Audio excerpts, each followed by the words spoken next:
My fellow Americans,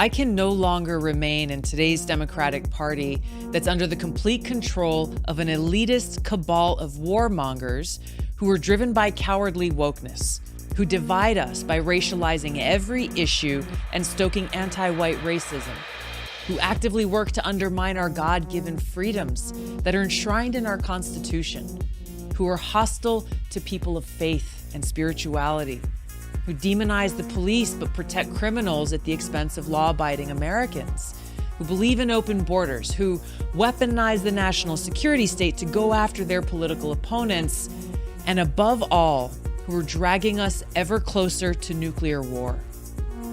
Now, I believe in a government that's of the people, by the people, and for the people.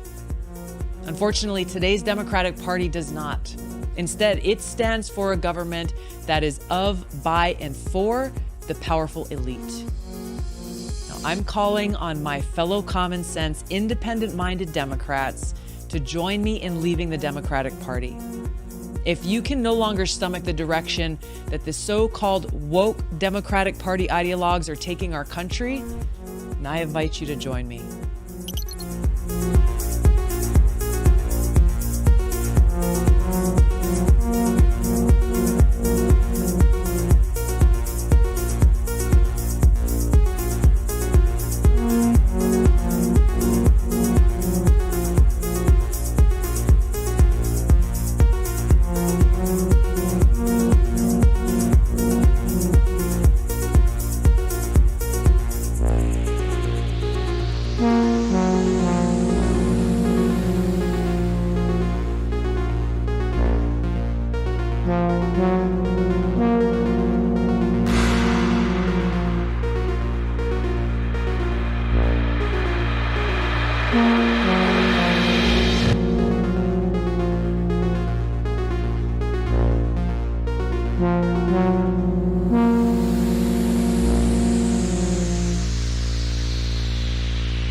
The Vietnam War and the push for US involvement was a result of the Gulf of Tonkin incident. A lie. The Iraq War famously is a result of lies. Wars in Somalia are a result of lies.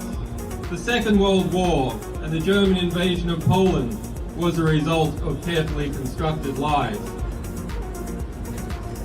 That is war by media.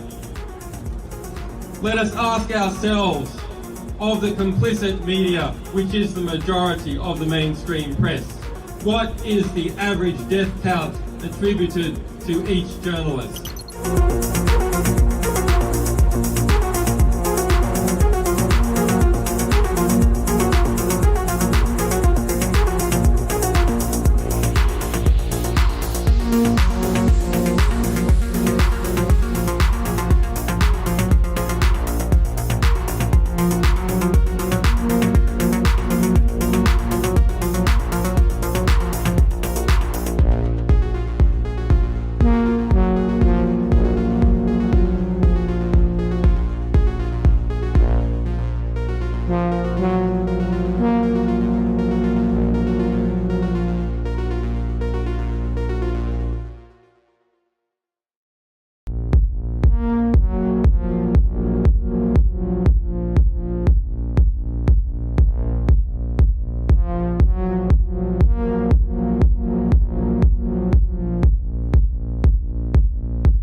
Let me ask you a question. Do you think you should be the one to be able to decide when to pull the trigger? No, sir. Isn't that what this is about? If you adopt the position that any time you are denied, your particular, and there's 4 groups out there, and inspectors, you're the group you headed, anytime you are denied, that ipso facto requires the United States and the Security Council to act on what they said they would do, which is to use whatever means necessary to take on Saddam Hussein so you can get into that particular facility. Is that not correct? Is that not your position? Mr. Senator, I have a job to do, or I had a job to do, and that was to disarm Iraq in accordance with the provisions of relevant resolutions. With all due respect, I'm not trying to be confrontational. I'm trying to get this as clear as I can. I really mean this now. You have an absolute logic. You put together a very tight syllogism here. You have indicated that your job is to disarm. The only way you can disarm is to have access. The only way you can have access is either with permission on the part of Iraq, or if denied, forced access, right? Compelled access. Compelled. Yes. Well, okay, compelled. You sound like the lawyer and I sound like the military guy. I mean, compelled, where I come from, when my old man said you're compelled, it meant I was forced. I mean, it was a real simple proposition. It wasn't much to debate. Now, there is a clear logic to that. And that's what I mean when I say I respect your position. But that means that whenever you choose a target that warrants inspection and you are denied, that ipso facto, at that moment, the only way your position can be satisfied or sustained is if the UN Security Council or the United States, acting unilaterally, uses force to guarantee access. Is not that true? Yes, sir. Now, that means that you get to choose the time and place when we would use force, if we use force. No, sir. Of course you do. If you choose the site and it's denied. And we coordinate with the member states to include the United States. Exactly. And prior to us going in, we have their agreement that this indeed is an inspection worth doing. Okay, inspection worth doing, everybody's agreed it's worth doing, and it gets stopped. Yes, sir. At that moment, we're an automatic pilot as far as you're concerned. Period. No ifs, ands, or buts. Now, I respect that. But now, it seems to me the Secretary of State might have a slightly different problem. Secretary of State might be sitting there and saying, now look over there on that side. Now, I remember so-and-so and so-and-so and so-and-so, and the 12 people on this side, they're all the ones that said they didn't want to use force. Now, I'm going to have to go tell the president now that we should, or Secretary Cohen, unleash whatever it takes to get it done. And our military assessment is the same as the majors. The majors' assessment is, privately held but publicly acknowledged later, that airstrikes alone aren't going to do this. Saddam's not going to cave on this. So, now here's the deal. I recommended the president have at it and let the chips fall where they may. A reasonable position for the Secretary of Defense, the Secretary of State to take. But I respectfully suggest, Major, I respectfully suggest they have a responsibility slightly above your pay grade. Slightly above your pay grade. To decide whether or not to take the nation to war alone, or to take the nation to war partway, or to take the nation to war halfway. That's a real tough decision. That's why they get paid the big bucks. That's why they get the limos and you don't. I mean this sincerely. I'm not trying to be flip, because I think, and that's why I said at the outset, the reason why I'm glad you did what you did, we should come to our milk. We should make a decision. But in terms of whether the Secretary of State has no more to consider than you do as the arms inspector. You didn't get in, didn't get my job done, get me in. Period. You made the deal, right? That's the deal. A deal's a deal. Get me in. Scott Ritter, I'm ready to go. It's not how it works. Now, maybe it should work that way. But wouldn't you acknowledge that if you were President of the United States or the Secretary of State, you'd sit there and say, now, okay, old Scotty boy didn't get in. We said he should get in. We want him to get in. It's important that he does get in.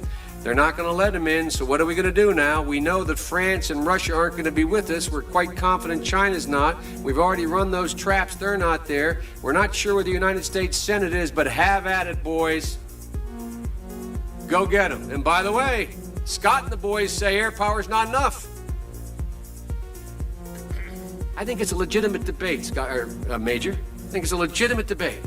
But I don't think we should be putting it in the context of you have somebody up there at state saying, look, how can we weasel out of this agreement? We want to let this guy out there hanging. We're not this. It's a very practical political decision. Same kind of decision General Powell made. Same kind of decision President Bush made. Every president, every Secretary of State has to do it. Like I said, they get paid more than you. Their job's a hell of a lot more complicated than yours. They may have made the wrong decision, and you brought it to light. We should address it. We should say straight up where we are, and we should do it. And for that, I thank you. But it's above your pay grade.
Rationality belongs to the cool observers, but because of the stupidity of the average man, he follows not reason but faith, and the naive faith of the proletarian requires necessary illusion and emotionally potent oversimplifications, which have to be provided by myth makers to keep the ordinary person on the right course.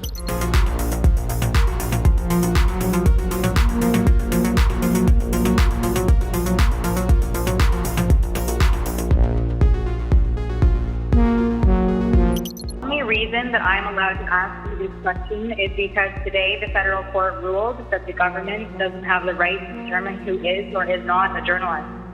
This is the second election in a row that the court had to overturn your government. Do you still insist on being able to make that decision, and why? First of all, questions around accreditation were handled by the press gallery and the consortium of networks who have strong perspectives on quality journalism and the important information that is shared with Canadians. The reality is organizations like yours that continue to spread misinformation and disinformation on the science around vaccines, around how we're going to actually get through this pandemic and be there for each other and keep our kids safe, is part of why we're seeing such unfortunate anger and lack of understanding of basic science. And quite frankly, I won't call it a media organization, your group of individuals need to take accountability for some of the polarization that we're seeing in this country. And I think Canadians are cluing into the fact that there is a really important decision we take about the kind of country we want to see. And I salute all extraordinary, hardworking journalists that put science and facts at the heart of what they do and ask me tough questions every day, but make sure that they are educating and informing Canadians from a broad range of perspectives, which is the last thing that you guys do.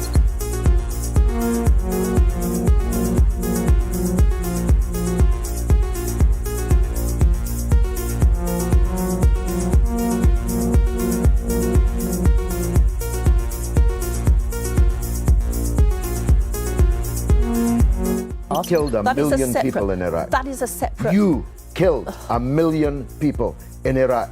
It's incredible that you have the brass neck to be sitting here now urging another Iraq war. George, after if what I you've was already still in done. Parliament...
There can be no doubt that Saddam Hussein has biological weapons and the capability to rapidly produce more, many more. And he has the ability to dispense these lethal poisons and diseases in ways that can cause massive death and destruction. If biological weapons seem too terrible to contemplate, chemical weapons are equally chilling. UNMOVIC already laid out much of this, and it is documented for all of us to read in UNSCOM's 1999 report on the subject. If we consider just one category of missing weaponry, 6,500 bombs from the Iran-Iraq war, UNMOVIC says the amount of chemical agent in them would be in the order of 1,000 tons. These quantities of chemical weapons are now unaccounted for. Dr. Blick says, quipped that, quote, mustard gas is not marmalade. You are supposed to know what you did with it. We believe Saddam Hussein knows what he did with it, and he has not come clean with the international community. We have evidence these weapons existed. What we don't have is evidence from Iraq that they have been destroyed or where they are. That is what we are still waiting for.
Dr. Fauci, knowing that it is a crime to lie to Congress, do you wish to retract your statement of May 11th where you claimed that the NIH never funded gain-of-function research in Wuhan? Senator Paul, I have never lied before the Congress, and I do not retract that statement. This paper that you are referring to was judged by qualified staff up and down the chain as not being gain of function. Let me finish. You take an animal virus and you increase its transmissibility to humans, right. You're saying that's not gain of function? Yeah, that is correct. And Senator Paul, you do not know what you are talking about, quite frankly. And I want to say that officially. You do not know what you are talking about. Okay, you get one person. Let's read from the NIH definition of gain of function. This is your definition that you guys wrote. It says that scientific research that increases the transmissibility among mammals is gain of function. They took animal viruses that only occur in animals and they increased their transmissibility to humans. How you can say that is not gain of function? It is not. It's a dance, and you're dancing around this because you're trying to obscure responsibility for 4 million people dying around the world from a pandemic. And let's Dr. Fauci. I have to, well, now you're getting into something. If the point that you are making is that the grant that was funded as a sub-award from EcoHealth to Wuhan created SARS-CoV-2. That's where you are getting. Let me finish. We don't know. Well, wait a minute. It didn't come from the lab, but all the evidence is pointing that it came from the lab, and there will be responsibility for those who funded the lab, including yourself. I totally This committee will allow the witness to respond. I totally resent the lie that you are now propagating, Senator, because if you look at the viruses that were used in the experiments, that were given in the annual reports, that were published in the literature, it is molecularly impossible. No one's saying those viruses caused it. It is molecularly. Those viruses caused the pandemic. What we're alleging is that gain-of-function research was going on in that lab, and NIH funded it. That is not. You can't not. get away from it. It meets your definition, and you are obfuscating the truth. I'm not obfuscating the truth. Senator You are the Paul's one. Time is expired, but I will allow the witness to. Let me just finish. I want everyone to understand that if you look at those viruses, and that's judged by qualified virologists and evolutionary biologists, those viruses are molecularly impossible to result in SARS-CoV-2. Those viruses caused the pandemic. We're saying they are gain-of-function viruses because they were animal viruses that became more transmissible and human, and you funded it. And you admit the truth. And you implying... Senator Paul, your time has expired, and I will allow witnesses who come before this committee to respond. And you are implying that what we did was responsible for the deaths of individuals. I totally resent that. And if anybody is lying here, Senator, it is you.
Whatever our hopes may be for the future, for reducing this threat or living with it, there is no escaping either the gravity or the totality of its challenge to our survival and to our security.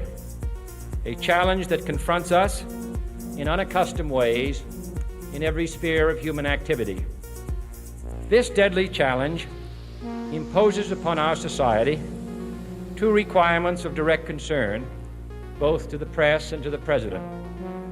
Two requirements that may seem almost contradictory in tone, but which must be reconciled and fulfilled if we are to meet this national peril.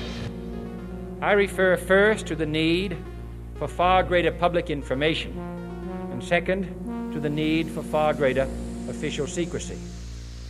The very word secrecy is repugnant in a free and open society, and we are, as a people, inherently and historically opposed to secret societies, to secret oaths, and to secret proceedings. We decided long ago that the dangers of excessive and unwarranted concealment of pertinent facts far outweighed the dangers which are cited to justify it. Even today, there is little value in opposing the threat of a closed society by imitating its arbitrary restrictions. Even today, there is little value in ensuring the survival of our nation if our traditions do not survive with it. And there is very grave danger that an announced need for increased security will be seized upon by those anxious to expand its meaning to the very limits of official censorship and concealment. That I do not intend to permit to the extent that it's in my control. And no official of my administration, whether his rank is high or low, civilian or military, should interpret my words here tonight as an excuse to censor the news, to stifle dissent, to cover up our mistakes, or to withhold from the press and the public the facts they deserve to know.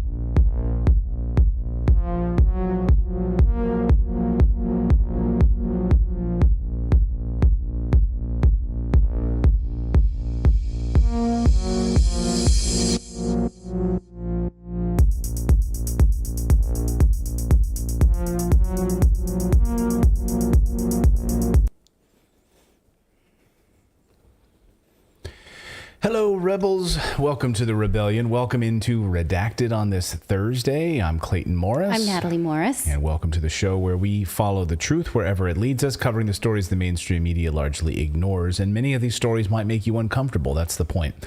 You only grow through discomfort. So we're going to cover a lot of ground tonight on the show. We are going to talk about the very latest from the World Economic Forum, Elon Musk going after the World Economic Forum. But there's been so many panels over the past few hours, bombshell panels that are just like jaw-dropping. Like, these are the globalists that want to control everything. So we're going to go through a number of these things on climate and getting rid of your cars. No more cars. No more meat. No more meat. cars. No more energy for you. We warned you. Yeah. We went over this on Monday. We knew what to expect, and they delivered. We also are going to talk about what is happening in New Zealand, an upheaval of leadership as the prime minister resigns unexpectedly. You know, it was once called Jacinda Mania. Yeah. It's a different kind of Jacinda Mania now. We're going to see what's behind all of this. Why now, brown cow? Quite a mystery. And you have a major leader in Russia saying because the West is now talking about warming to the idea, the New York Times talking about attacking Crimea. Like funneling enough weapons and material into Ukraine so they attack Crimea. That would be a territorial integrity strike on Crimea, which, according to former Russian leader Medvedev, says this could lead to nuclear war. Like, that would be a territorial strike against Mother Russia, which could lead to nuclear war. We'll bring you the very latest on that and so much more on this Thursday night as Redacted starts right now.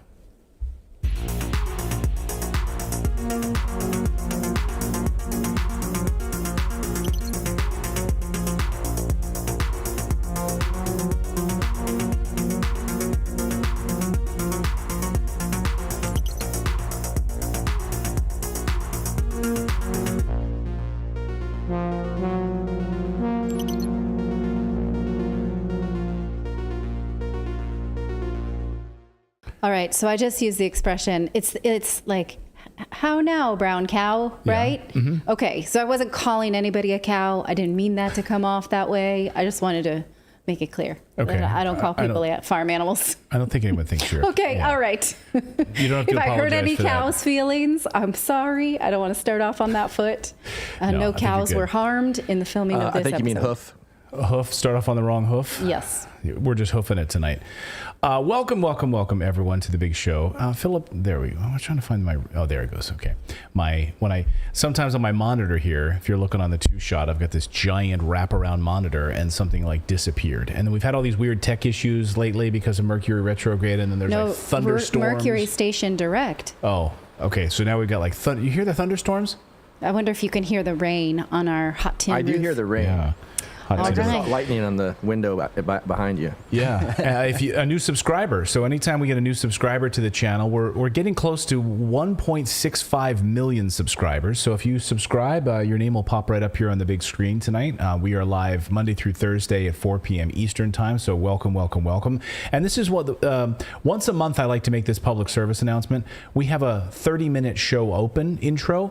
Remember, the show starts at 4 p.m. Eastern time. So that intro is only for, if you join us early, and all the alerts that get sent out for Rumble and YouTube. That's why we do that 30-minute countdown, because they send out these alerts and they take like 10, 15, 20 minutes to even notify you that we're live. So that's why there's a countdown. So if you join us early, enjoy our nice intro, but the show starts promptly at 4 p.m. Eastern time. So anyway, welcome into the big broadcast. We do have a newsletter. Yes, we do. If you go to redacted.inc, it is a free newsletter. Let me get in my shot there.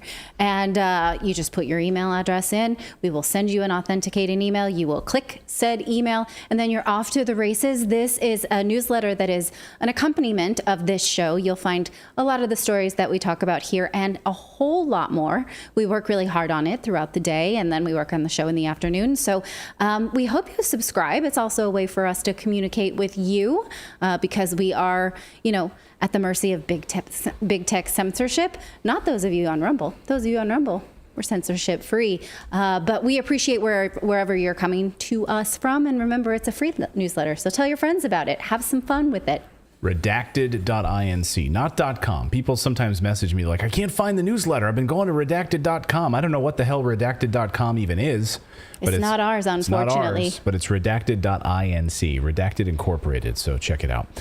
All right, we've got a lot of news to get to, so without further ado, let's dive into the World Economic Forum. You are seeing a growing trend, my friends. People are questioning now, even saying enough is enough of these global economic elites at the World Economic Forum running our lives. They're having their annual meeting in Davos this week, and many people have questioned the legitimacy of the unelected group of elites, including Elon Musk. He slammed the WEF publicly, which is something billionaires are not allowed to do.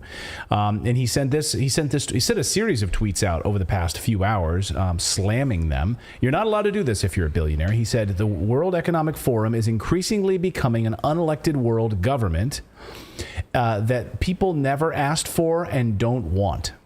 Now, that's a very good summary of what we've kind of been presenting here for a long time. For the last couple of years, we've been covering the panels and covering the agenda at the World Economic Forum. I do think that we're starting to see this slow shift because I'm from the Silicon Valley. And so, I left in 2008 when Davos was a really sexy and important place to go. I remember the annual trips to Davos, the kind of people who would brag about it at CES, that kind of thing. And now it's unsavory. It signals that you are part of an agenda to make decisions for people without being an elected representative. Right. So I think this is a really concise way to put it. It's a perfect one sentence, isn't it, David? And make no mistake, it's already had effect on our lives because they, in 2019, promoted Event 201, which then became that drill for the pandemic. And then, lo and behold, we had a pandemic. So to say that it hasn't already affected our lives in a big way, I think is, Yeah, and on multiple levels, not even just the pandemic. I mean, there's so many different levels that this is. I mean, look at the farmers in New Zealand and the Netherlands, and of course that's a huge piece of this, right? That all came out of this. So this came in response, of course, that tweet from Elon Musk. This came in response to a panel that was held yesterday where Klaus Schwab was speaking. Of course, he's the founder of the World Economic Forum, and the panel was about how we need to start using the metaverse to interact with companies. The World Economic Forum has created a new virtual village where you can come and participate in the World Economic Forum in the metaverse. Does that sound like so much fun? Like I'm playing, if I want to play Legend of Zelda Breath of the Wild, that's fun. Yeah, I thought about this a lot on Monday when I saw this panel. If you watched the piece we did where we just went over what I thought were the more concerning ones. And I thought to myself, why a whole panel on the metaverse? What do they get out of this? Well, this really plays into transhumanism, right? The rejection of human biology for profit. This says to me, you know what I see is I see this like in WALL-E, where we all become so sedentary that we need machines to zoom us around. Right, like on those gurneys. Yeah. Yeah. I mean, this is sort of this. I mean, again, I'm being super cynical here, but why? Why otherwise? Because we're not so good on this planet and they can control us in that one. Yeah. I mean, in this clip, so we'll play what this clip is. This is the WEF's virtual village. The idea that it could be trusted because the International Criminal Police Organization, Interpol, would be working closely with them inside the metaverse to make sure that everything was safe. Listen to Klaus Schwab explain, don't worry about everything. We're going to be working with the police. We're going to be working with Interpol. So when you come into our virtual village, everything will be safe for you. Watch. I think the metaverse is a great tool to reinvent the way we work. But in general, my question is, in the moment, we see quite a big decline in trust in political institutions and also in their representatives worldwide. And a meeting here in Davos, to what extent do you think this can strengthen to build this trust again? I would refer afterwards also to Brad Smith. I think what is essential is to make sure that the system as such, the technology, can be trusted. And One of the village partner, for example, is Interpol. So we work together already with the necessary instances to make sure that the system is as safe as it can be. Hey. Okay, so we're going to be working with Interpol to make sure the system is safe as can be. It's like saying we're going to work with the FBI to make sure that whenever you come in and visit our little village, you'll be taken care of. But just oppose that with the segment we did about brain transparency. Right. Like, you can't even enter there until you are already reprogrammed in thought. And so what's Interpol going to do? Because you've already been uploaded to the thoughts that you are allowed. Right. Or like the government sending like Havana syndrome into your brain, you know, like because that's because that's what they're doing. Yeah. Right. So, you know, this is unbelievable, right? So sure, Interpol will be working closely with the World Economic Forum and Facebook's metaverse. Trust them. Please trust them. Just before the event kicked off, Elon Musk sent out this tweet about the World Economic Forum.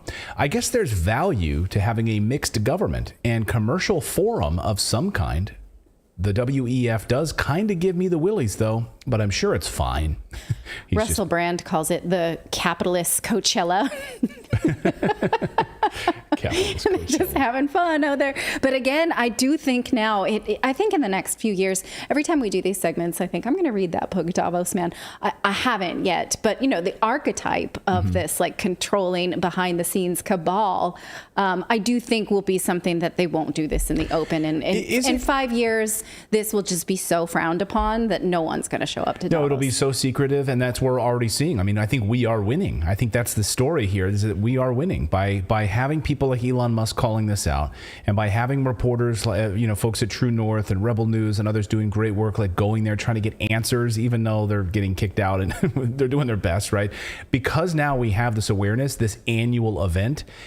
We didn't have this much scrutiny last time. It was growing. No, it was more about like, $40 hamburgers and private jets. Right. And now it's like, how are you going to ruin our lives? We're tired of these people. They should not be getting together and kibitzing at all. Go ahead, David. Well, I was going to say, and also kudos should go to Alex Jones, because he's been, since Bilderberg Group, he's been, you know, keeping a light on these cockroaches that we're trying to do it all in secret. And now they're like, well, let's just start doing it in public. And now they're realizing they can't do it in secret or public. Yeah. Yeah. No, I mean, absolutely. He's been calling this out. And so good for him, and good for the people at InfoWars who've been calling this out for years as well. And the Bilderbergs as well. I mean, we even had on the Bilderberg side, we had, from the Gray Zone, we had Max Blumenthal, of course, was trying to get answers from the Bilderbergs. He tried to basically break in to get answers from the Bilderbergs in Washington, D.C. And he was like, and they like kicked him out because he's like, man, I wish I would have worn a suit that day. He's like, but they threw me out because I wasn't dressed appropriately trying to get answers from this secretive group of people. He's like, you know what I'm going to do? I'm going to be a Davos attendee for Halloween and just like print a badge and dress as like someone with like, you know, will anybody get that? You need to tell everybody to stop eating their candy. You can't eat that candy. That's not healthy for you. Put that down. I bet you guys all would get that more than you got my Mary Poppins costume this year. Yes. Nobody got that on Halloween. If you spoke in a really like in a like a, I don't know, this kind of like Davos, this kind of a Swiss or this German accent, you know, like no, not capable. You could pull that off. I'm not even going to try. So. Anyway, this event, the whole event, Klaus Schwab speaking there, you know, and so what Elon Musk was basically saying is, I'm sure everything is fine. Of course, the event is called Mastering the Future, Master the Future. So here is Klaus Schwab kicking this off, explaining what this Master the Future is all about. And then we'll look at some of these panels that are absolutely frightening, which we've heard over the past 24 hours. Listen. We couldn't meet at a more challenging time. We are confronted with so many crises simultaneously. What does it need to master the future? I think to have a platform where all stakeholders of global society are engaged. Governments, business, civil societies, the young generation, and I could go on, I think is a first step to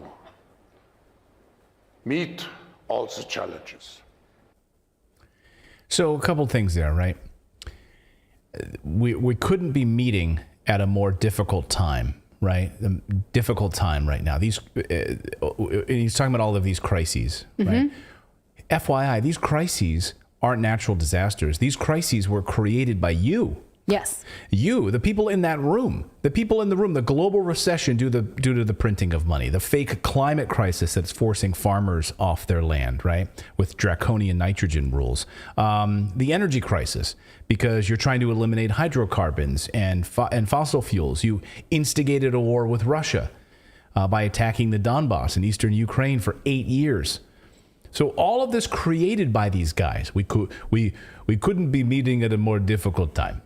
You know, at a more, it's all created by you. Yeah. If you guys stop meddling and effing things up, it wouldn't be a difficult time. Here's an idea. Stop screwing things up. So their theme is called Master the Future. And Musk tweeted this in response to this. Master the Future. Doesn't sound ominous at all. How is the World Economic Forum in Davos even a thing?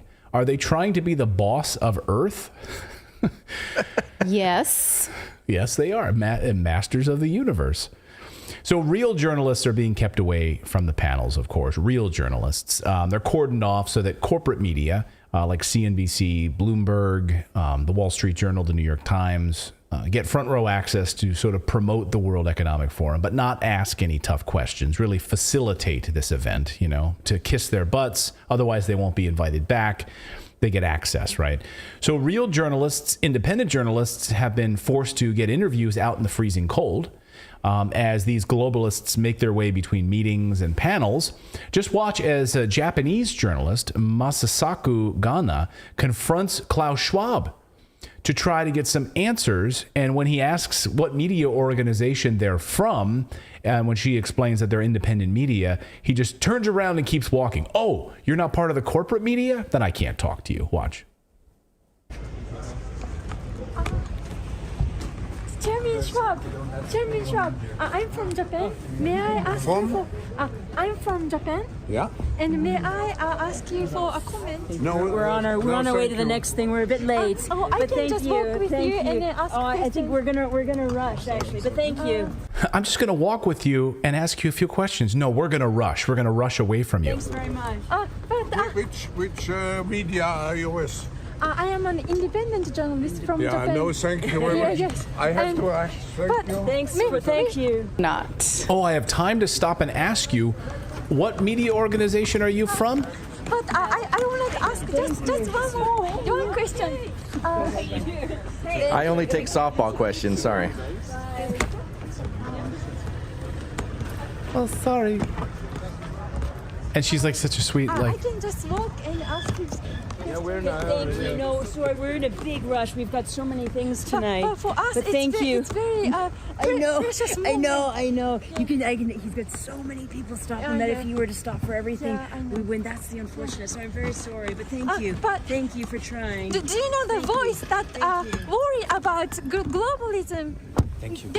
Yeah, thank you. Oh, that's the magic word. Now we close the door. So there's a lot of people worried about globalism, and yes, sorry, we can't talk to you. We're in such a big hurry. We've got so many important people to go and see. We can't talk to independent media. Like, fuck you.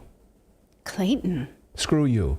These are seriously, this is like what they tell these people. It really, I don't know. I just want to punch a camera right now. That is so insulting to me.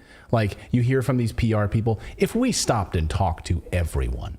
It doesn't look like there's a lot of other people out there. It's pretty cold and dark. Yeah, it's nighttime. Where do you have to go? What's so important that I would love to know where you have to go right now that's so important that you can't talk to parties. A Japanese journalist who flew there to parties see to go have a raclette. I was going to say, in Switzerland. Yeah, that's probably the CNNs, the MSNBCs. They're probably up there having hot cocoa and just like being wined and dined and treated like royalty. And okay, you get 10 minutes with this person. Here's your list of questions you can ask. Makes me sick. It really makes me sick. Mm-hmm. Like watching this, like, I don't care if she's sweet. I don't care if it was a man asking those questions. But like, Here's an old man. Here's a sweet, like, Japanese reporter. Well, she was being respectful. These are the rules of journalism. Asking, Chairman Schwab, I have just a question. I'm from Japan. I flew from Japan. I'd love to ask you some questions. And he stops to engage her, and then to find out that she's independent, then he can't answer. If it was CNN or if it was CNBC asking a question, he would have stopped and answered the question. Yeah. If it was the BBC, well, no. I think that very clearly like defines and sort of illustrates what we were talking about the other day with they're not there to they're there to control it. They're basically there to save us. And so our media, they're idiots, and that's how they treat them. Like, well, you're not real media. You don't actually know what journalism is. You don't know what you need. You don't know what you want. We do. So that's why it's like that disdain for anybody below their status. We're going to talk about the Brian Stelter panel when we talk about narcissism. We're going to get there. Yeah, you hit the nail on the head there. Potato boy. So here's another example of a journalist. So here's another real journalist, Avi Yemeni at Rebel News, confronting Pfizer CEO Albert Bourla. I believe Avi was there along with Ezra Levant as well from Rebel News. Rebel News has been doing some great work there, trying to get answers. They're being kicked out, barricaded, pushed away, cordoned off, but they've been, God bless them. And they're on a shoestring budget. So, you want to support independent journalism, support what these guys are doing. Anyway, so here is Avi Yemeni trying to confront Pfizer CEO Albert Bourla about all of the trouble with their COVID booster shots and the revelations that are coming out. And let's try to get some answers. And they made the mistake of walking down this street when Rebel News was there. Watch. Mr. Bourla, can I ask you, when did you know that the vaccines didn't stop transmission? How long did you know that without saying it publicly? Thank you very much. I'm sorry. Answer that question. I mean, we now know that the vaccines didn't stop transmission, but why did you keep it secret? You said it was 100% effective, then 90%, then 80%, then 70%. But we now know that the vaccines do not stop transmission. Why did you keep that secret? Have a nice day. I won't have a nice day until I know the answer. Why did you keep it a secret that your vaccine did not stop transmission? Is it time to apologise to the world, sir? To give refunds back to the countries that poured all their money into your vaccine that doesn't work, your ineffective vaccine? Yeah, you have a little bit around. Are you not ashamed of what you've done in the last couple of years? Do you have any apologies to the public, sir? Are you proud of it? You've made millions on the backs of people's entire livelihoods. How does that feel to walk the streets as a millionaire on the backs of the regular person at home in Australia, in England, in Canada? What do you think about on your yacht, sir? What do you think about on your private jet? Are you worried about product liability? Are you worried about myocarditis? What about the sudden deaths? So right now he's thinking, damn. Why didn't I get an Uber? How far do we have to walk? Next year, remind me never to leave a building without a car. No going in the sunlight. You cannot take me outside. A back alleyway? Yeah, how do I know I'm walking in this non-slushiest part of the street, but boy, this is a pain in the ass. And this is not the PR that they wanted. And by the way, just look at all the lackeys running around him, trying to shield him. Like this woman in the red, she's like running up, trying to like guard him. She's like, oh no, I'm going to lose my job today. I was supposed to protect Albert, and I'm trying to get up there and block. She's like, if I don't look like I'm freaking out, maybe I won't get fired. Yeah. What's funny is in this situation, this probably is the most dangerous street in there because, like, if it had been, like street thugs or something like that, his security could have shot him and got away with it. But you can't just do that to a reporter. So they're like, man. So they're like I don't even know how to handle this situation. Right. Can you act a little violent and then we can rough you up? To say about young men dropping dead of heart attacks every day. Let's go this way. Why won't you answer these? Look, she's like pulling him. She's like, let me pull you right here into the street in front of oncoming traffic. Is there a train we can jump in front of? Basic questions. He's like, I can cross the street too. Do you like my Harry Potter? No apologies, sir. Do you think you should be charged criminally for some of the criminal behavior you've... Save me. My little red-headed assistant. Please, my little red-coated assistant. Where's Little Red Riding Hood when you need her? Obviously been a part of. How much money have you personally made off the vaccine? How many boosters do you think it'll take for you to be happy enough with your earnings? Nothing? Who did you meet with here in secret? Will you disclose who you met with? Who did you pay commissions to? God. It's hard to watch. It's so uncomfortable. God, because he keeps trying to go in different doors. He's like, that door's closed. Is there an alleyway somewhere? Is there a Starbucks I can sneak into and pretend that I'm... Oh my God, that.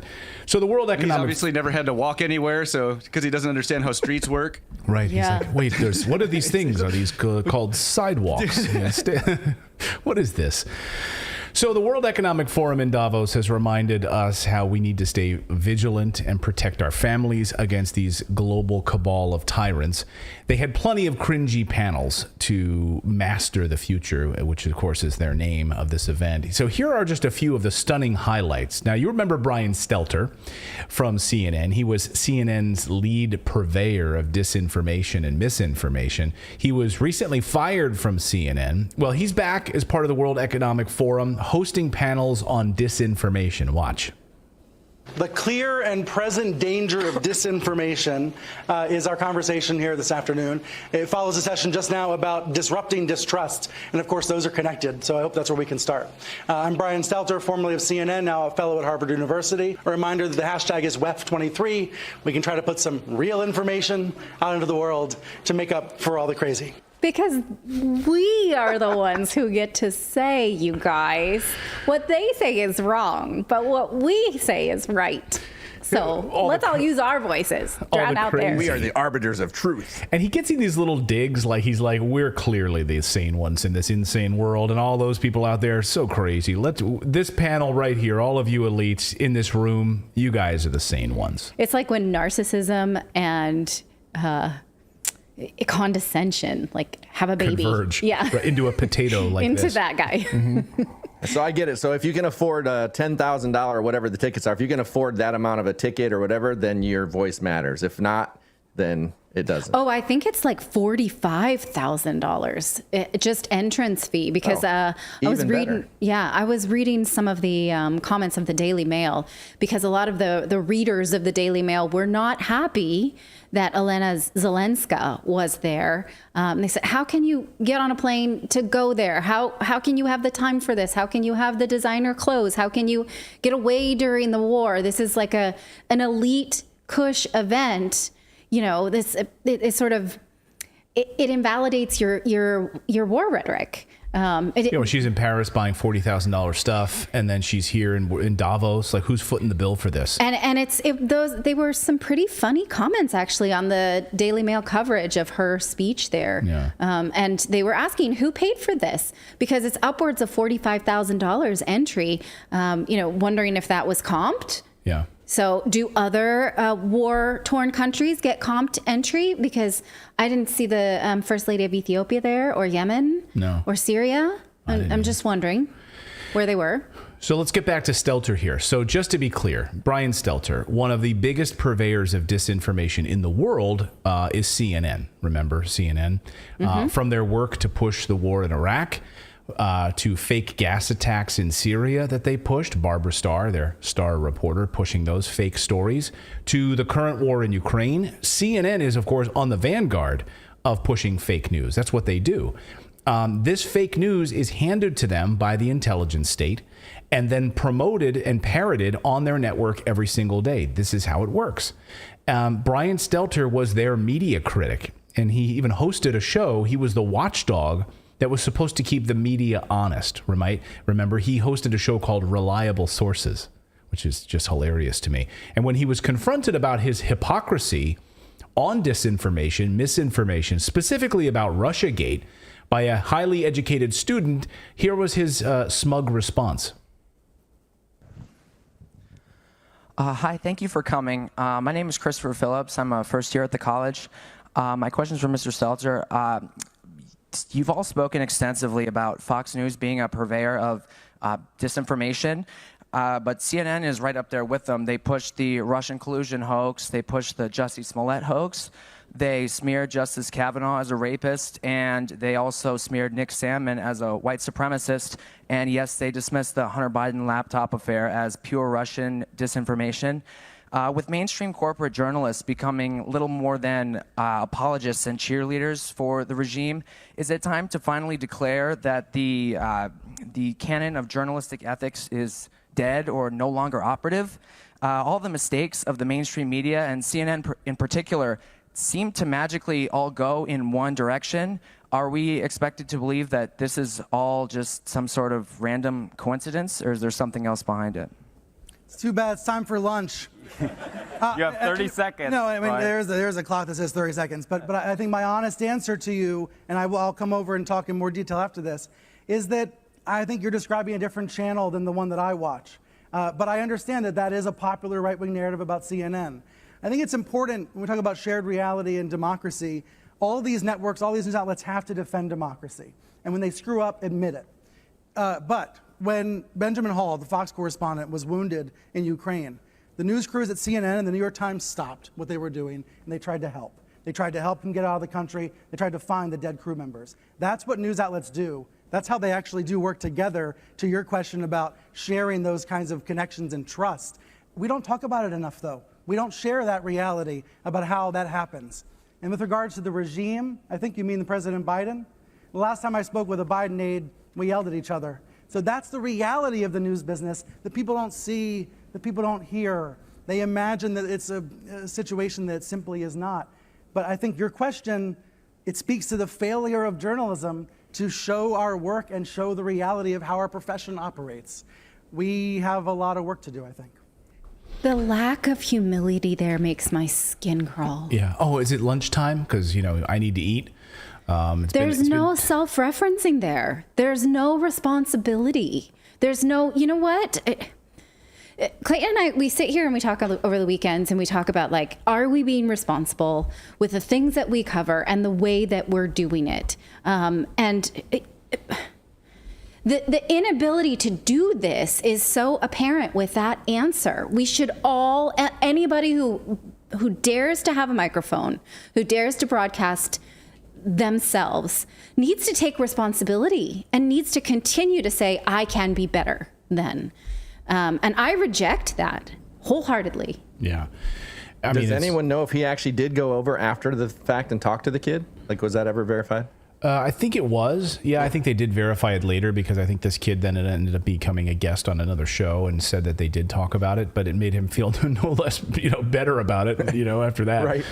So at the WEF panel, the panelists claimed that the spread of fake news was among the greatest threats currently facing society, and praised Europe for its strict internet regulations. Stelter, without challenging him or anybody, heard the head of the New York Times, Arthur Sulzberger, claimed during the panel, this panel specifically, quoting him, he said, if you look at this question of disinformation, I think it maps basically to every other challenge that we're grappling with as a society, and certainly the most existential among them.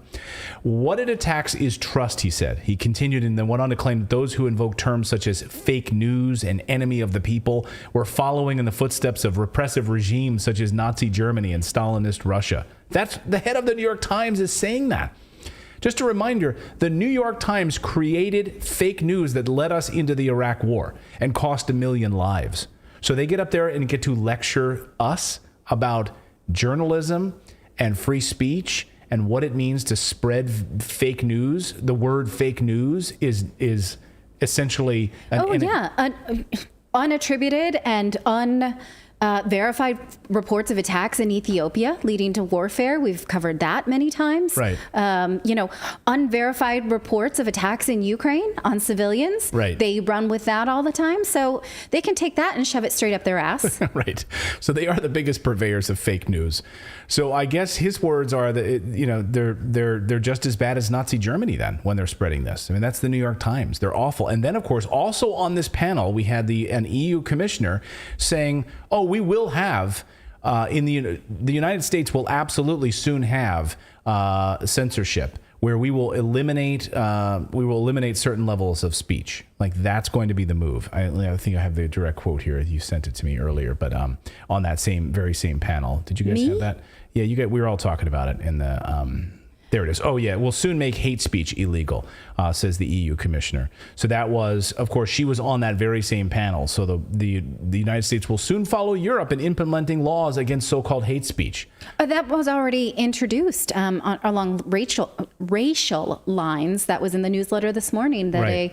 a representative from Texas now wants it to become illegal, a crime, to say anything at all derogatory towards a person of color, which is very unclear whether or not a person of color can say something bad against another person of color, or is it just anybody who says anything bad against any person of color? They can't define it. They can't define it. And this is, of course, such a disaster, right? Online or offline, anything at all.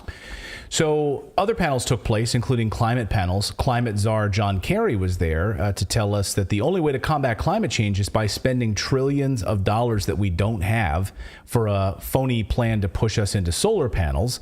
And he flew there on his private jet, by the way. Watch. Money, money, money, money, money, money, money. The State of the Union's coming up, and the president's got to, and I think will because he believes this. We got to move this. Because that's the only way we keep 1.5 degrees alive. So how do we get there? Well, the lesson I've learned in the last years, and I learned it as secretary, and I've learned it since, reinforced in spades, is money, money, money, money, money, money, money. And I'm sorry to say that. I mean, yes, technology, yes, exciting new initiatives, yes, organizing, winning races politically. I mean, what happened in the midterms in the United States is nothing less than miraculous. And it happened because young people voted. And the second most voted issue was climate. It's a huge deal. But we have to go further. I have said this before, but I say it again. I'm convinced we will get to a low carbon, no carbon economy. We're going to get there because we. But we just need to do it with trillions of dollars. Okay. Trillions of dollars. So money we don't have. They also mean trillions of money that they're going to be trading back and forth amongst themselves. They don't want to actually give any. They wouldn't go like. He's not calling for percolate up economics. He's not saying let's give a bunch of money to the poor, let them elevate themselves, and then everything will just slowly start to work its way up from the bottom. He means let's just give each other a bunch more money, and then we'll fix it somehow. I mean, which they don't. That's what I heard anyway. Right. When we're going to talk later about New Zealand's climate change efforts and how, despite all kinds of money, that amounted to zero. Yeah. Okay. Fun. It's a fun new project. So not to be outdone is John Kerry's daughter, who says climate change is going to kill 250,000 people. Watch. Time to do that. We have to start that now, because to build that workforce that is going to manage the extra 250,000 deaths that we're going to see from climate change, the growing non-communicable disease, the existing disease that is already there, we already know that that's a win-win. It's a win-win. It's a win-win. Well, I mean, again, Bjorn Lundberg points out that, like, in places that will get hotter, these death predictions are assuming that humans do nothing to adapt, such as buy an air conditioner, right, which we can do if we don't destroy economies in the meantime. And the key to surviving climate change is adaptation. So not scaring people about what's happening, but thinking about how we then adapt as human beings. We're an adaptive species.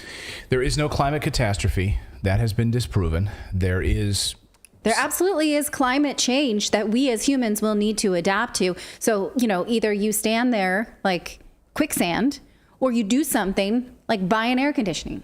Right. Like, these are your choices, They're not going to make it easy on us, though, if they destroy economies with sanctions and they get rid of man-made fossil wars. fuels. And okay. So later on, I'm going to have for you, when we talk about Jacinda Ardern, a checklist for how to be a globalist, because she's box ticked, that girl. She's ticked all the boxes. She's ticked all the boxes. And, this is basically like, how to be a nefarious leader 101 with fancy food in the middle of Europe. Well, she, of course, is a Klaus Schwab protege, so we'll get there. We've got more news to get to here on this Thursday. We got a lot more news to get to, so buckle up. We're going to talk about Poland in deep trouble. We have a special guest on Poland in just moments. We're going to talk about that and what is happening in that country as it collapses under the weight of the war in Ukraine. We're going to look at this New Zealand mystery, and, of course, and the resignation of Jacinda Ardern, which is throwing that country into a bit of a turmoil and a lot of questions there. Ukraine and Crimea we're going to be looking at, and the FAA making big changes to heart health standards. What is going on to pilots? We have Steve Kirsch is going to be joining us here a little bit later on the show to talk about all of that. But first, it's no secret. If you're tuned in, then you know that experts right now are predicting a recession, a global recession. The World Bank, the World Bank just said that, headed our way. So layoffs are already happening, and the government is ready to print more money, further devaluing the U.S. dollar. While last year was terrible for most investors, 2023 could be even worse. That is, unless you were smart and you invested to hedge against this disaster by investing in gold or silver.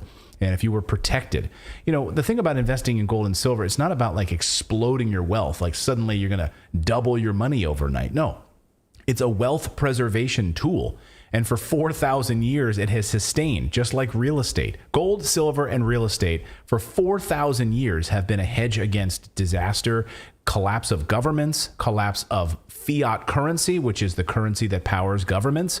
So this has sustained for thousands of years. Why would you trust anything else to protect your family? Now, if you're interested in investing in gold, the folks at Lear Capital will help you start purchasing precious metals right now and converting part of your IRA or your 401k into a gold and silver IRA.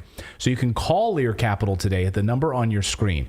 It's 1-800-613-3557. That's the best way to connect with them, just to give them a call and get their free gold kit, and then start to talk to them about, you know, maybe buying a few coins and start to stock up on that. You can put them in a safety deposit box or in your own personal storage, or your own personal safe, wherever you want to do it, or keep it off site. It's totally up to you how you want to do it.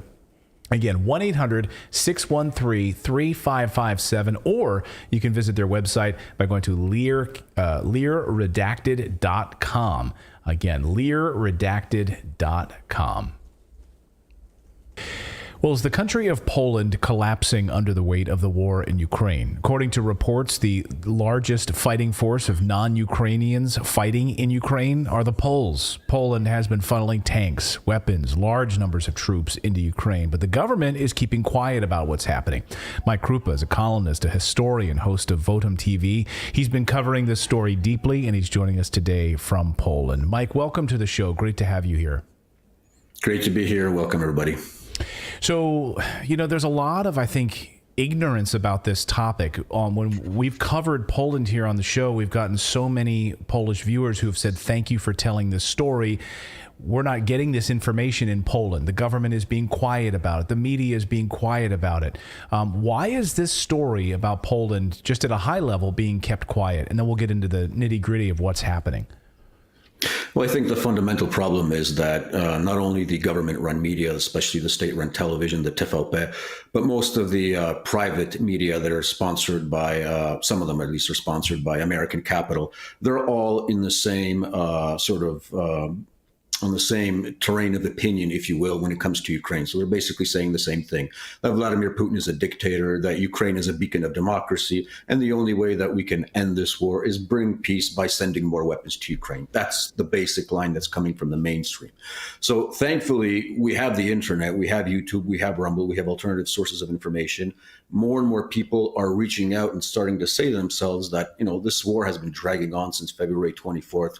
We're not seeing any tangible benefits for Poland, not geopolitically, not economically, not diplomatically, not demographically, as the latest statistics from the border service from yesterday, I believe, claim that since February 24th, now this is just going one way, so some of them might have come back, but we have had just under 10 million Ukrainians crossing the Polish border into Poland. 10 million?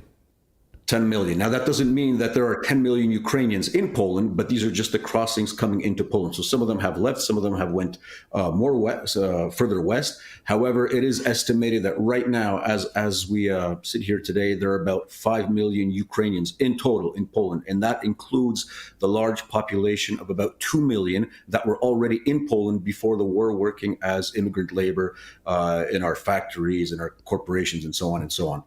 So the reason why a lot of people are thanking such alternative voices as you for getting this information out, especially to the world, is that I think the general opinion of a lot of people in the West, and not only the West, I think in the East also, is that Poland and most of the polls are fervently anti-Russian and fervently for this project of using Ukraine as a proxy, as a battering ram in essence against Russia. And that is definitely not the case. That's the message that I would like to get out there to the international audience, that we are not all, how should I say this, neoconned in Poland, thankfully.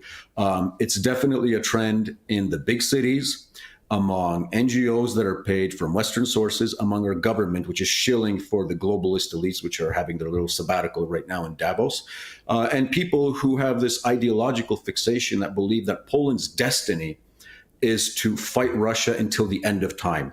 We can go into a large discussion about where this stems from, but if you combine those factors all together, it's projection. It's the government, it's the media, but if you were to present the polls, an average poll, the situation as it is today, do you want to die for the corrupt regime in Kiev and use up Poland's resources to go back another 200 years in progress?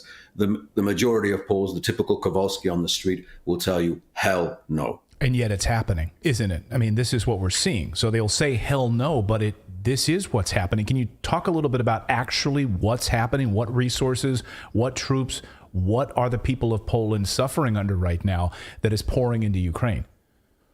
Well, I think I've been interested in this and following the situation from even before the war, because I think demographics is destiny, obviously.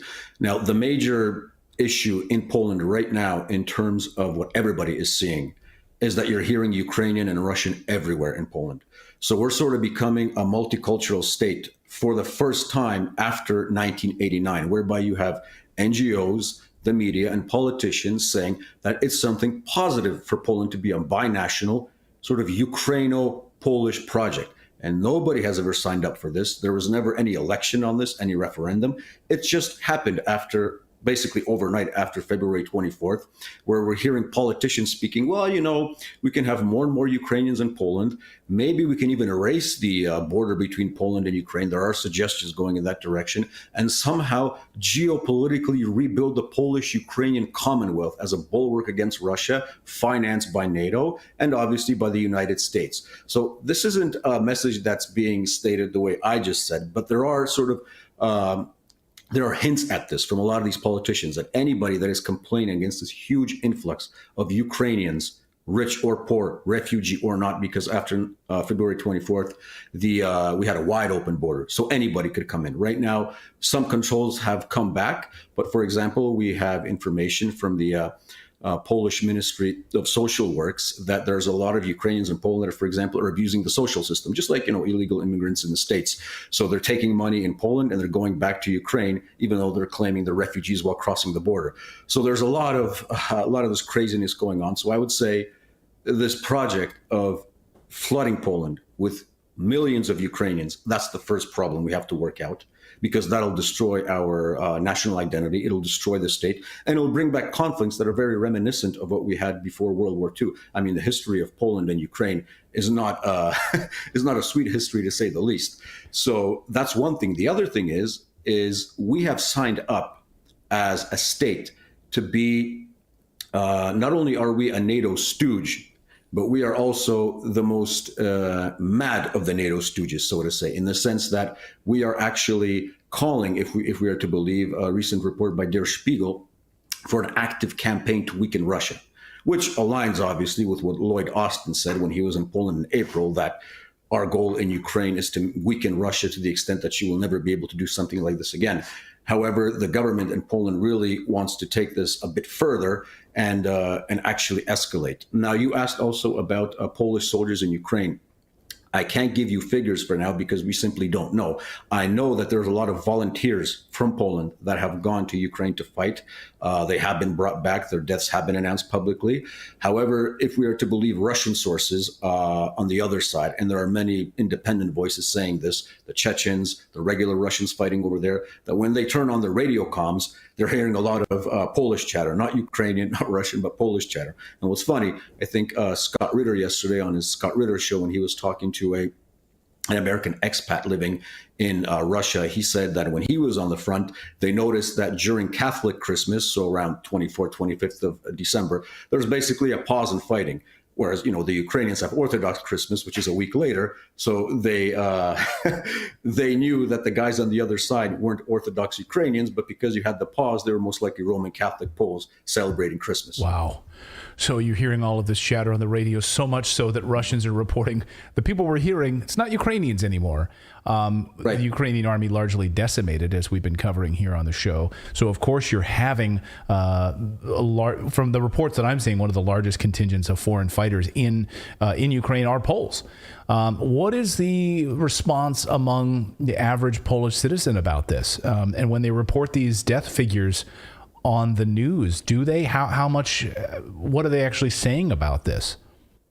The reporting that I've seen on social media about two guys that went down, I think it was end of October, beginning of November, because they were fairly notorious on Twitter, at least one of them at least, was that, they died for a free Ukraine, they died for freedom, fighting against the orcs, the Russians.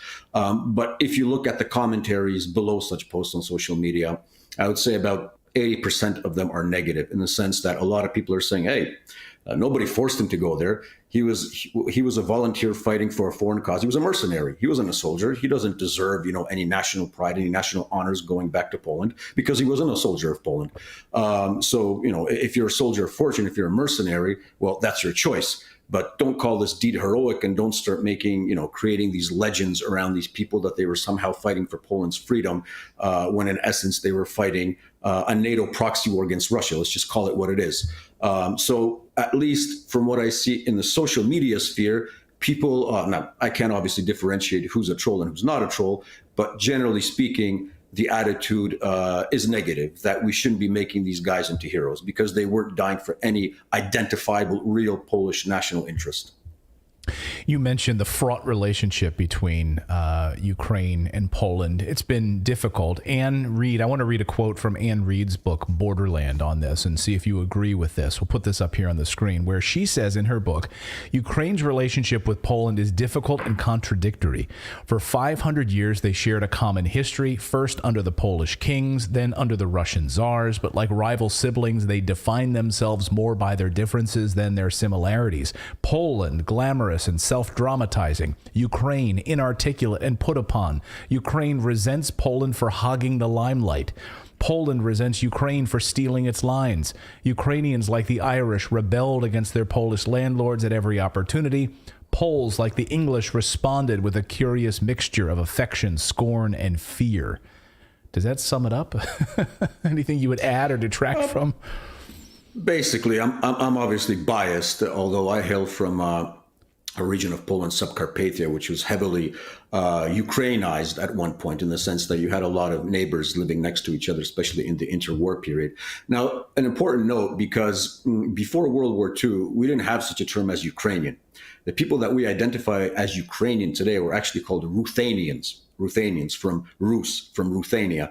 So before the war, a lot of these Ruthenians, they had obviously their religious and ethnic heritage tracing to ancient Rus, what is now called Ukraine, Kievan Rus, and many of them were Greek Catholic, not Roman Catholic, but they identified at the same time as loyal Polish citizens. So there was even this saying, it was later translated into Latin, and it was very popularized, that, by background, I'm a Ruthenian, but by nationality, I'm a Pole.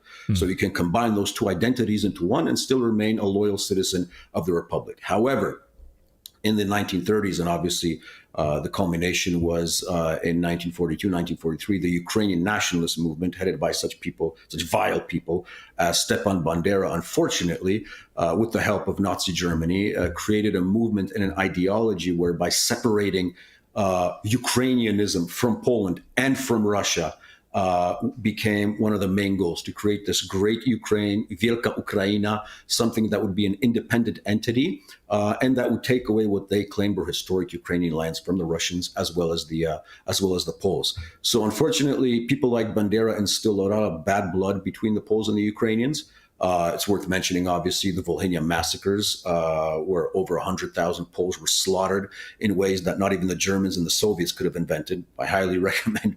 All you have to do is Google the Volhynia genocide that occurred in the early 40s. So Bandera unfortunately poisoned this relationship. Now, I'm not saying that the authorities of the Second Republic, the Second Polish Republic, before the war were innocent of in terms of integrationist politics with these Ruthenians. But the majority of hatred and the blood that was spilled in the early 40s came from the Banderite camp, from the followers of Bandera, from what a lot of scholars call integral Ukrainian nationalism, which in essence was basically a Ukrainian form of Nazism. So in general, I would agree with Reed's assessment. And that's why these dangerous ideas of creating a Ukraino-Poland of some, idyllic, peaceful settlement between two nations in one nation or in one state are utopian and dangerous. Let me get you out of here on this, which is this idea that Ukraine will not exist for much longer, that this war is over. We had Scott Ritter on the show yesterday saying that it is over, and that what's left, of course, will be just, again, mass carnage for a year, 2 years as this drags out. But for all intents and purposes, the war is over, and then what's left is the deciding factor of how Ukraine will be carved up. There's been quite a few discussions about the idea of Western Ukraine becoming part of Poland taking over part of Western Ukraine, and then Russia moving and taking all the way up to Odessa. Do you see that happening? What do you get? Do you see a sense of that unfolding, or is that just a lot of speculation, wild speculation? I haven't seen anybody in the Polish government, nor from my sources in Warsaw, in the Polish parliament, making such claims. However, there are certain tendencies that might lead to a situation, because, as I said, we are a raving dog among the NATO stooges, unfortunately. We might see a situation where, and Doug McGregor alluded to this a few weeks ago in context of what General Petraeus said about the so-called coalition of the willing, of a few NATO countries going into Western Ukraine, but not under NATO umbrella. I can conceive a potential situation where the refugee, for example, wave will be so big, and the offensive that is definitely coming from the Russians will be so hard on the Ukrainians and so striking and so surprising in many ways, that the only way to cordon off the Ukrainian refugees coming into Poland will be to set up a protectorate, which will be guaranteed by, for example, a contingent of American forces, Polish forces, and possibly Romanian forces in Western Ukraine that'll be under their governance. Now, what will be the reaction of Belarus to that? What will be the reactions of the Russians? Hard to say at this point, but I can conceive of a situation, and a lot of tendencies are going in this direction, in the sense that, there's a huge NATO military presence in southeastern Poland, especially on the airport in Rzeszów. I mean, every day they're bringing in military equipment. Everything that's going to Ukraine is going through Rzeszów, basically, through southeastern Poland. So I can conceive of a situation where a protectorate is, for example, established, not officially by NATO, but by those three countries under the patronage of Joe Biden's White House. But what happens after, whether we keep that, whether that is returned to the Ukrainians as a sort of rump state, whether Odessa remains with Ukraine, determining whether they have access to the sea, is an open question. However, I wouldn't rule that out. But I don't see at this point anybody in Poland making public statements whereby it'll be a great thing for Poland and for our national pride if we take over Western Ukraine. That's speculation, in my opinion. But as I said, things are moving very quickly. It could change within weeks, months. And maybe they won't say it publicly. Most likely. They're not saying a lot of things publicly. I was going to say, they're keeping a lot of stuff close to the vest at this point, but it'll be interesting to watch. Where can people, Mike, find out more of your great reporting, your great journalism, and what you're doing right now? You can follow me on Twitter. It's at @mgkrupa, all small letters. I also do podcasts with a lot of the same guests as you do. Great American Voices, just Scott Ritter, Douglas McGregor, at Votum TV. You can find us on YouTube. We do live streams mostly every week. And you can also read some of my works that have been published in Consortium News, The American Conservative, and Chronicles, a magazine of American culture, among others. But Twitter is basically where I put out all my information. So at @mgkrupa.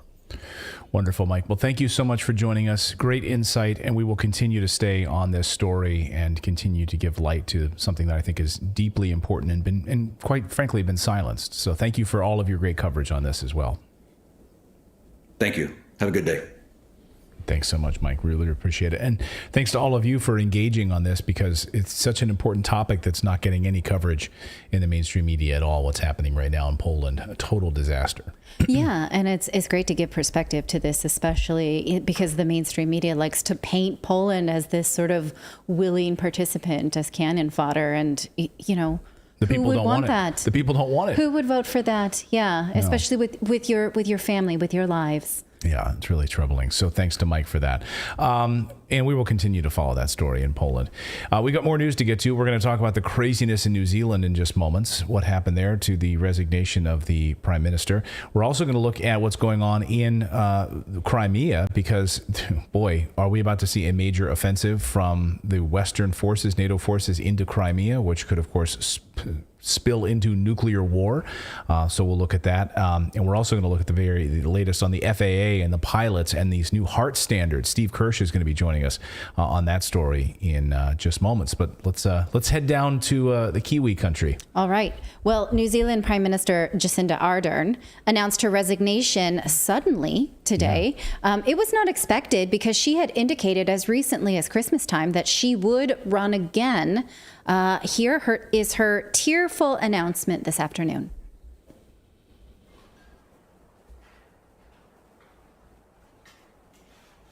And so today I'm announcing that I will not be seeking re-election, and that my term as Prime Minister will conclude no later than the 7th of February. Now, anyone who's ever spoken over tears, it's clear she does not want to say that. Of course, she's being fired. She's being pushed out. She pauses there like, do I really have to do this? I really find that a haunting piece of video, because not that I have a lot of empathy, because I don't agree with a lot of her leadership, but I do have empathy just as a woman and as someone who is a professional and seen something that you worked for slipping away from you. It's clear there's more to it, and we just don't know what that is right now, but we're going to try and surmise. This means that an election within her party for her replacement will be held this Sunday, and a general election will be held in October. Now, we've talked about Ardern before. She was a Western media darling. There was a name for it even when she took office. It was Jacinda Mania. Here she is in Vogue in 2018. You know, when you're in Vogue, you are a beloved media darling, right? Yeah, like is Elena Zelenska, the whole Vogue photo shoots. Yes, absolutely. Here she is. She's being presented as the anti-Trump of New Zealand. I'm not sure what that means. Like, was there a Trump of New Zealand? So she's the anti-Trump of New Zealand. She got rid of newspapers, media that she didn't like, basically opposition. She's basically like the Zelensky of New Zealand. That's really what she is. I think. Okay, I see where you're going. This is like an SAT question. I'm gonna take you one further there, and I think what the internet likes to say is that she is the Justin Trudeau. Okay, that's what I was just gonna say. Yeah, she's the Justin Trudeau of New Zealand. And how about this? She is Jacinda Ardern. She is a vile world leader of New Zealand. Like, she is her own brand. She is a protege of Klaus Schwab. She is her own brand of disgusting. Yes, this. I like to bring up this. It's a satire Twitter account called Justin Trudeau's Ego. And today he was posting about, we had a lovely time, we had a good run, as if they are bedfellows. I'm going to explain this in detail as we go through her history of her administration. Now, why is she doing this? She gives us a buffet of reasons that politicians usually give, like time with my family, personal life, reflection. I'm going to show you that in a minute. But she also warns us not to read too much into this. There's not anything more. There's no ulterior motive. Watch. I know there will be much discussion in the aftermath of this decision as to what the so-called real reason was. I can tell you that what I'm sharing today is it. The only interesting angle that you will find is that after going on 6 years of some big challenges, I am human. Politicians are human. We give all that we can for as long as we can, and then it's time. And for me, it's time. And I just can't buy that. Because why now in January? Why not play out your term? Here is her tried and true time with my family routine. I intend to remain a member for Mount Albert through till April. This will give me a bit of time in the electorate before I depart and also spare them and the country a by-election. Beyond that, I have no plan, no next steps. All I know is that whatever I do, I will try and find ways to keep working for New Zealand, and that I'm looking forward to spending time with my family once again.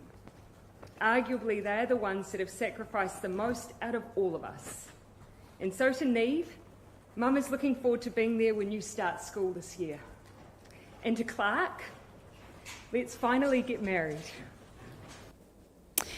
Now, it is funny, as someone pointed out in the chat, the document that was leaked to journalists, and so there's going to be a lot of questions. Like suddenly after this, and Roger Stone reporting on this, but like suddenly this gets leaked, and suddenly there's this resignation. Yes. We don't know exactly what that is. There's still, it's out in the ether. One user on Twitter pointed this out, that the BBC is playing out this angle. Can women have it all? Can you see the little, the little bullet point there? Can women have it all? I think that is a bit of a red herring to make you look away from her actual track record, to look to the fact that she was a woman, she has a baby, she wants to. Now, I was not able to find this subtext of the current article, so I'm thinking that BBC took it down after they realized that is unsavory, because we don't ask that question about men. Mm-hmm. They have both family and life and careers. Yeah. So let's deal with her as a politician. She is a globalist who leaned toward dictatorship. She is no friend of women's rights or free speech. She is guilty of climatism that punishes the most vulnerable populations, and she was a poster child for authoritarian COVIDism. Let's just revisit these things one by one, shall we? During the pandemic, she declared strict lockdowns after only one COVID case. She was lauded in the press for making no apologies at getting New Zealand to zero COVID for a little while. Anyway, here is the BBC crediting her with the success of New Zealand. Regarding free speech, she's against it. Her government launched the Tell on Your Neighbor program to report if you think people are guilty of being radicalized because they talk about any anti-government policies, such as COVID lockdowns or COVID mandates, vaccine mandates. It's called Know the Signs. Last year at an address to the United Nations, she said that online speech is a weapon and should be regulated like all weapons. Take a look. After all, the face of war has changed. And with that, the weapons used. The tools used to challenge the statehood of others are hidden and more complex. Traditional combat, espionage, and the threat of nuclear weapons are now accompanied by cyber attacks, prolific disinformation, and manipulation of whole communities and societies. Now, as leaders, we have never treated the weapons of old in the same way as those that have emerged. And that's understandable. After all, a bullet takes a life. A bomb takes out a whole village. A lie online or from a podium does not. But what if that lie, told repeatedly and across many platforms, prompts, inspires, or motivates others to take up arms, to threaten the security of others, to turn a blind eye to atrocities, or worse, to become complicit in them? What then? This is no longer a hypothetical. The weapons of war have changed. They are upon us and require the same level of action and activity that we put into the weapons of old. Weapons. What are weapons? Right. Well, that speech belongs this week at Davos. Yeah, would have fit in perfectly. Brian Stelter was wanting to ask her to repeat it. Now, in this speech, Ardern says that she supports giving more power to the World Health Organization to make global decisions like the ones that she made for her small island of New Zealand. Listen to her saying this. And that's why on pandemic preparedness, we support efforts to develop a new global health legal instrument, strengthened international health regulations, and a strong and empowered World Health Organization? No, I don't like the sound of that at all, but that's, again, what her brand of politics represents. Her government also went after farmers by proposing an emissions tax on them first in order to meet climate goals. In the Vogue article that I showed you earlier, she specifically said, I am going to take on farmers and I can't remember, but it was people, industry workers just like that to meet our climate goals. Now, her predecessor did try to implement carbon reductions in the early 2010s and failed. The climate laws that were passed actually increased emissions. So then Ardern doubled down, and the projections are that New Zealand will still be at an increased climate emission. So here's how farmers took to that when this group Groundswell protested the climate laws that her administration was putting into place. Why are they doing this? Well, really, it seems to be done so the Prime Minister and the Climate Change Minister can go and attend Me Too meetings around the world and stand on the podium and effectively say, mine's bigger than yours. Mine's bigger than yours. And it doesn't matter if the government process or the WEF partnership model was there. Putting millions into a fund for research sounds really good, but it's going to attract salaries. And the bit that comes out the bottom will probably be spent on research. We've already spent $200 billion so far on research and came up with virtually nothing, except the fact that we might be able to breed animals that are more efficient. He's right about that. Again, I refer to Bjorn Lundberg's book about this. We've done a whole segment about this. I know that clip was very low, but he actually made quite a brilliant summary of all of this virtual signaling, is that, like, if I just create these big, ambitious climate goals, it makes me look good at the G20 summit, and I can high five other global leaders in a Me Too kind of way. Right. And, okay, so as long as we're going down this kind of like woke box ticking, here's another thing that happened in New Zealand under her reign, is that she is no friend of women's rights, in my opinion. She championed this transgender assigned male at birth athlete to represent New Zealand in women's weightlifting in the Olympics. This is Laurel Hubbard, who was a record-winning weightlifter when competing as a man, but then transitioned at the age in early 30s and began winning gold medals. Now that's a woman. Now, this was not necessarily Ardern's decision, but she defended it, and she further defended this ban on conversion therapy. Now, conversion therapy is a term that's, in my opinion, very misused right now to confuse the transhumanist agenda. Conversion therapy is a term used to change gay people's sexual orientation years and years ago, but it is not done in modern therapy, period. If it's done, it's illegal. People can be reported. This ban allows governments to apply it to therapists who want to help children with gender dysphoria accept their bodies and maybe avoid medical intervention, which hurts. It hurts a human body and has all kinds of contraindications. So they're calling it conversion therapy. If you say to somebody, oh, well, maybe we should explore this before, we do anything drastic that might hurt you, that's called conversion therapy. And I think that that's a really misleading use of that term. She should know better. She should know that this is a way in order to strip women's rights. This sort of believe children right out of the gate when they say they're dysphoric, and then place them and then destroy, single-sex spaces. I don't understand why someone who's an intelligent person would go along with this, other than to just look like you are accepting of LGBTQ plus rights. When it's not that at all. I've talked many times about how trans rights are actually anti-gay rights and homophobic. And then finally, about the economy, she showed this tank your economy. She followed this idea of tank your economy with Russian sanctions formula in 2022. Here's her Instagram about it, saying, okay, here's our sanctions bill, right on target with the other Western nations. This had nothing to do with them. New Zealand's in the middle of an ocean. They didn't need to be dragged into this, but she jumped right in with her friends, Trudeau and Biden and all the others. So, as I was going through this and thinking like, boy, this really is a checklist on how to be a globalist and how to tank a political career because you are box ticking woke policies that you think make you look a certain way and then end up actually hurting people. I put this together, this little summary. Globalist checklist. Okay. Introduce climate policies to brag about to other world leaders. Bonus if it harms the economy and the most vulnerable populations first. Check. Strip away free speech and enact laws to encourage citizens to spy on one another for wrongthink. Check. She did that. Unapologetic COVIDism. Yeah. Oh, yeah. Surely she did that. Strip away women's rights in favor of transhumanism to award power to the biopharmaceutical complex. Check. She's all over that.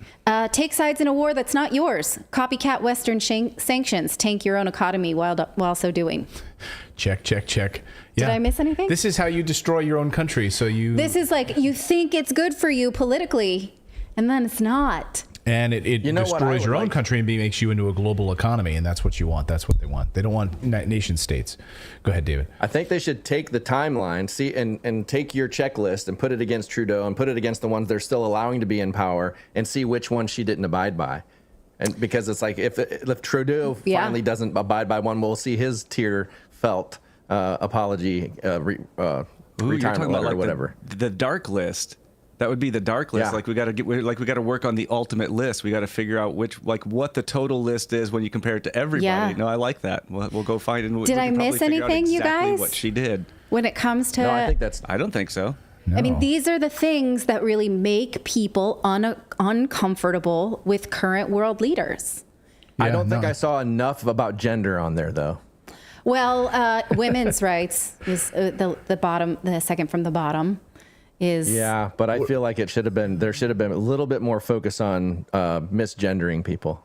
Oh, we also need surveillance. We need more surveillance on this list. More, yes. Yeah. But there's a little surveillance is encouraging citizens to spy, but and maybe even giving government the power to spy as well. True. They're calling it Uncle Tao in our chat says Trudeocracy. Trudeocracy. Also, taking your money, taking your bank account, seizing your assets. That might be missing. I'm going to need a longer screen. Yeah. Thank you for your super chats on this. You use green tags to enrich private resorts. There you go. Yeah, there's a bunch. Thank you for that. Yeah. Okay. There's a lot of good ones in there. Yeah. All right, we'll call this a high level. It's a start. So if you are intending to be a woke progressive leader and think those things will pan out for you, let this be a cautionary tale that it may not. And as a further cautionary tale, let's look at the current polls, which show Ardern's party, the Labour Party, tanking since last April of 2021. Her party is in the red. So, was this the writing on the wall for her? Maybe, but I'm still left with the question of why now? What's the other shoe to drop? We'll another World Economic Forum position opening up for her, or... Yes, she's going to get a job with Klaus Schwab. She'll be doing like Brian Stelter panel hosting of the World Economic Forum. Don't you think it would have been a happier resignation, though, had she gotten a better position? You know what I mean? Yeah. I mean, she's forced out. She was fired. Things on the way. She was fired. And it comes like 2 days after it was leaked that, of course, she was like, basically banning newspapers and media publications that didn't fit the narrative. So, like, what's going on here? We're going to find out. But, she's like, you're not going to find out anything because there's nothing to find. Yeah. I mean, she basically told us don't go looking, which made me go looking. Right. And we're going to look. And it'll come out. I'm going to keep looking. It'll come out. Don't go looking to try to catch me. We will find you. We will find you. I will find you. Hey, we have a new rebel. Trude Jays just signed up. New rebel. Welcome to the rebellion. If you subscribe to the channel, your name will pop up here on the big screen. Life Moments by Apex. Life Moments by Apex is a new rebel. Like it. We are live Monday through Thursday at 4 p.m. Eastern time right here on Rumble and YouTube. So we have about 60,000 people watching right now across our platforms and Twitter as well. So all 60,000 of you, that would fill an arena of people who are sick and tired of the mainstream media, who are sick and tired of this garbage that is pushed on you, this globalist these globalists who are trying to ruin our lives. So continue to shine a light on these stories when we've been covering New Zealand and Poland and getting this information out to people. It can change opinions in Congress and Parliament. We've seen that as the case across the world right now with people paying attention to the stories we cover, and it's making a difference. So thank you so much for subscribing here. In just a moment, we're going to cover some more stories out of Crimea, specifically a big move by Western powers to move towards Crimea. We're also going to cover a perhaps vaccine-related story. We're going to have Steve Kirsch on the show to dive deep into this story on the FAA and why they suddenly just changed their pilot heart standard recommendations so that it would now allow pilots with perhaps damaged hearts to continue flying, where before they wouldn't allow that. In 100 years, they never changed this standard, but suddenly they just did.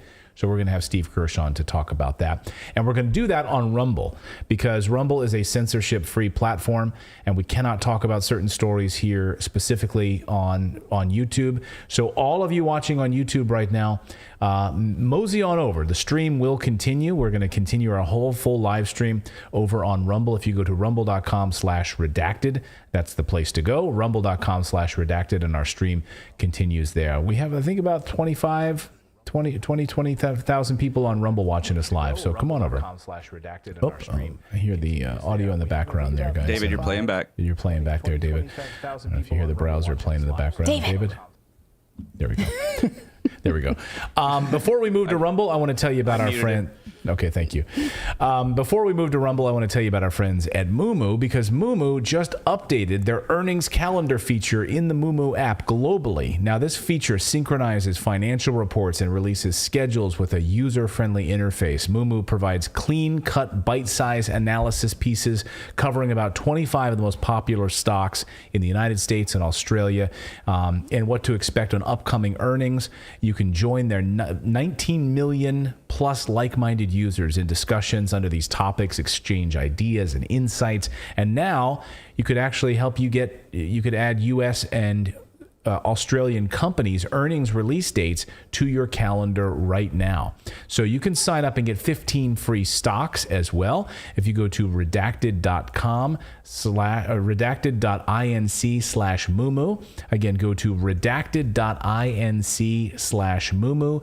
Get up to 15 free stocks. Get up to 15 free stocks by going to redacted.inc/Moomoo. And my Australian followers, if you pay attention now, there's some good news for you. For a limited time only, Moomoo is running an Australian $110 cash reward promotion for opening your first account in Australia and depositing $1,000 of Australian money into your account. You're going to get that bonus. And again, you're not spending the money, you're just putting it in your account to activate it. You get those free stocks, plus you'll get that bonus money. You can do whatever you want with it then. You can close the account and keep the money, move your money back out to your personal account with those free stocks, all of it. Anyway, deposit any amount and you'll be rewarded with a $20 cash coupon right now. Our Australian viewers can do that. If they deposit more than $1,000, they will be rewarded with an additional $90. So deposit $1,000, you'll be automatically getting a $110 cash reward plus 180 days of brokerage-free Australian and US stock trading. So we'll have a link in the description for Australian viewers as well as you viewers around the world to get your 15 free stocks. So thanks to Moomoo. Okay, come on. Let's go back to a two-shot and let's mosey on over to Rumble right now. Everyone, the 25,000 of you watching on YouTube, come on over. We've got two big stories we're going to cover on Rumble, and we can't do them on YouTube because they'll ban us, block us, censor us for talking about these